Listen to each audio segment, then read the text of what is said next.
Trevor! Oh my goodness, what are you doing here? I was lucky enough to snatch up a pair of tickets for the dance theater of Harlem tonight. I was wondering if you would do me the honor of attending with me. I'm sorry, but I must decline your offer. May I ask why? Because I still have feelings for someone back home. Personally, I think that makes you a damn fool, but it's all the better for me. Bitch. Tell Clarence to go to hell. Hey, what's up, girl? I need a favor. Well, two, actually. Sure, what do you need? I need to borrow a dress.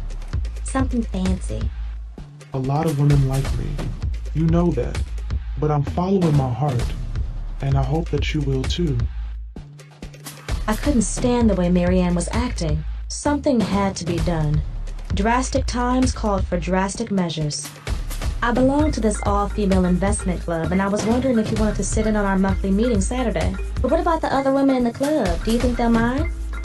No, not at all. I was lying my ass off.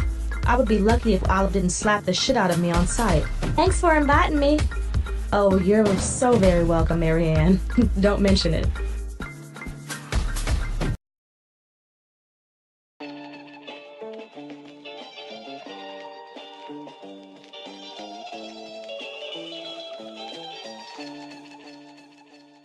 I like the way you comb your hair. I like the stylish clothes you wear. It's just the little things you do that keep me coming back to you. I like the way you comb your hair.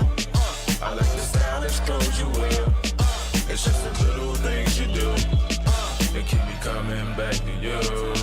I was hoping the investment meeting didn't go over the 2 hours allotted for it that day. We hadn't started the meeting yet because Patricia was running late, and I was ready for the chicas to get out of my crib already. I needed to get to the beauty parlor by 6 to get my hair done for a medical society benefit I was attending that night. I was hoping to hit Georgetown Park Mall long enough to pick up a new dress as well. Plus, I was suffering from PID, pussy in distress. I'm a plastic surgeon, and it had been a long week at the office. Mad women had simultaneously felt the urge to get something nipped and tucked or implanted. There was a plastic surgery boom those days. I was happy as shit about it too. The more people that were unhappy with their appearance, the more money in my pocket.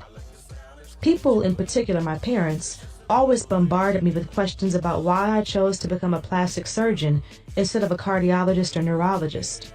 I knew what the deal was when a few of my friends in college opted to get silicone injections instead of just stuffing their bras with toilet tissue and socks. I mean, after all, eventually the clothes have to come off, and no man wants to suck on a pair of sweat socks. Anyway, back to my PID issue. I hadn't had sex in 5 days. A long-ass time when you like to get your freak on as much as I do. My boyfriend Hakeem worked for a large computer corporation based out of Hong Kong and spent a lot of time overseas. In fact, it was just as well that Hakeem and I didn't see each other much because it meant I had more time for Drayton.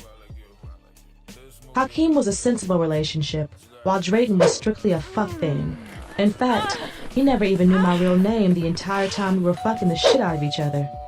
I never brought him over to my place, and he had no idea what I did for a living. He just knew I loved to fuck, and as far as I was concerned, that's all his ass needed to know. Hakeem, on the other hand, knew everything about me. He had even flown home with me to San Francisco on several occasions to see my folks. He was the type of man I could take to social gatherings, the type of man I could justify a serious relationship, and the type of man that could afford me. Not that I can't afford my own luxuries, but why should I work my ass off while a man sits at home on the couch all day? Where the hell was Patricia? About damn time.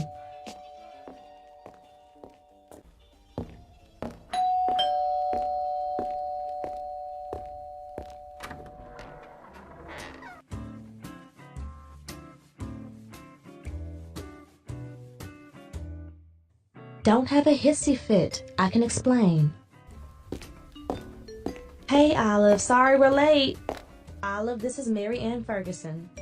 Mary Ann, this is Olive Cox. My name is Olive Cox.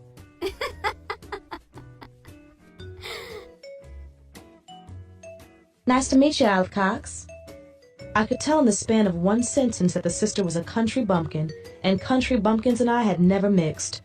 That's why I tried to avoid my family reunions in North Kakalaki as much as I can. Come on in. Let me introduce you to the others. Patricia, can I see you in my bedroom for a moment? Everyone, this is Mary Ann. Mary Ann, this is everyone. Please introduce yourself, sisters. Patricia, we need to talk now. I'll be right back, Mary Ann. Just have a seat wherever you like and help yourself to refreshments. Thanks. Hello, everyone.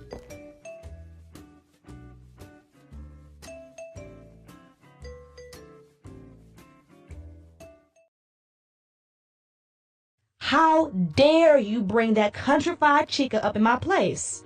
Olive, calm down. Mary Ann's cool people. Mary Ann?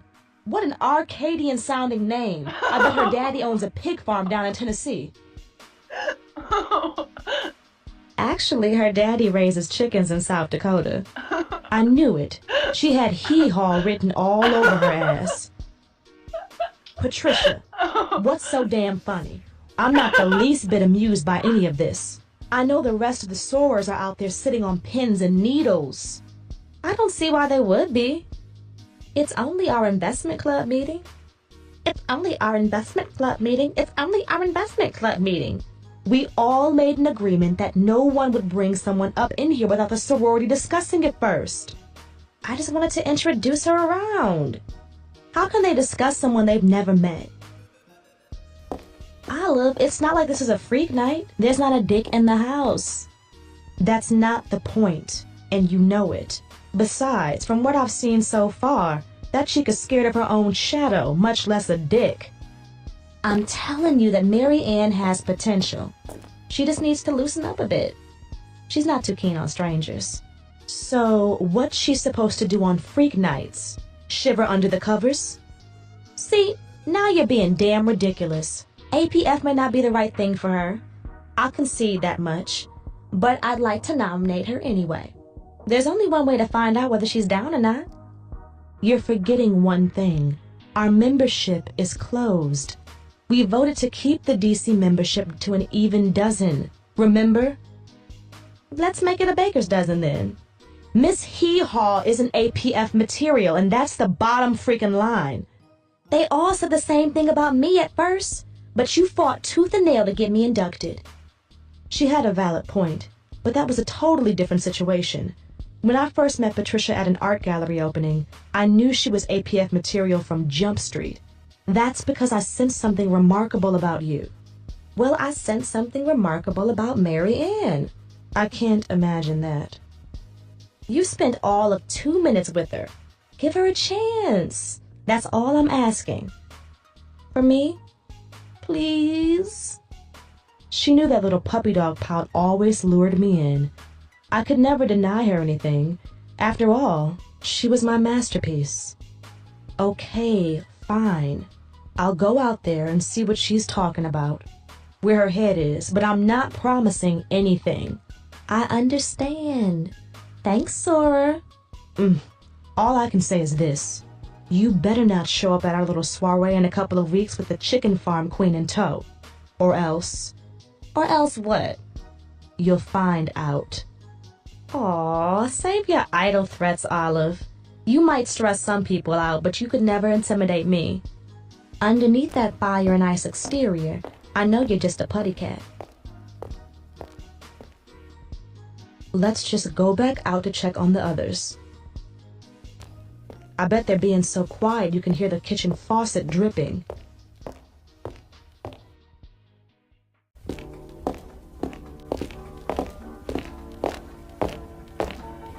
Thanks for giving Mary Ann a chance.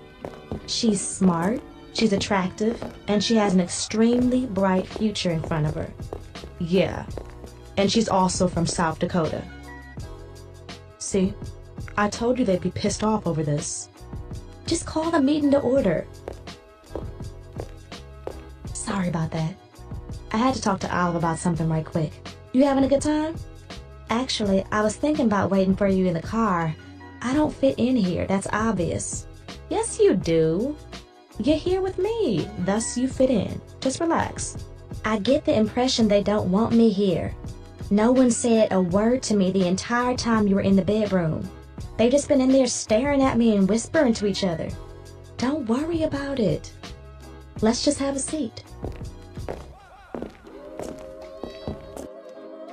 The meeting went well, all things considered. While none of the sores acknowledged each other by their names, real or imagined, we managed to get some business done, and our investment portfolio was up 3% from the previous month. Marianne was uncomfortable, but I wanted her there just the same. In time, I knew she would win them all over if they only gave her the opportunity.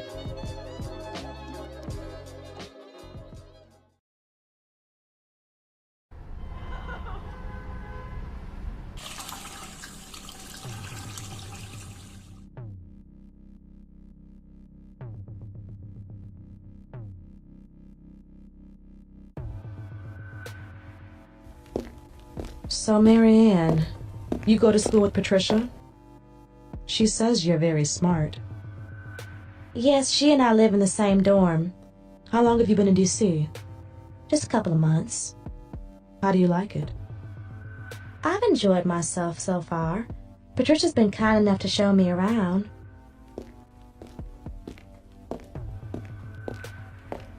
I understand you're from South Dakota.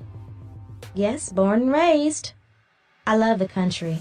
I won tons of medals in the junior rodeo competitions. How impressive. There must not be much to do in South Dakota other than raising chickens, huh?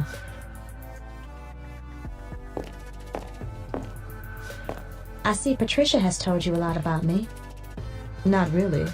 Just where you're from and what your family does for a living. I take it you two were discussing me in detail in your bedroom. Is that what you needed to talk to Patricia about? Am I not welcome here in your home? Don't flatter yourself, Chica. You're of absolutely no importance to me. However, I have to be honest with you. Our investment club meetings are usually handled with a great degree of privacy, and I was a bit offended when Patricia showed up with you unexpectedly. Patricia, can we please go now? If not, I'll just meet you down in the car, or I can catch the bus back to campus. Is there a bus stop around here, Miss High and Mighty? What did you just call me? You heard me. Look, this is not the day to be fucking with me, all right? That's when I knew she must have had that doggone PID she was always complaining about. Hakeem must have been on a business trip. This is my home, and I won't have you talking to me like that up in here. Yep, it was definitely the PID. That's enough, you two. Let's go, Marianne. Maybe this wasn't such a good idea after all. You can say that again.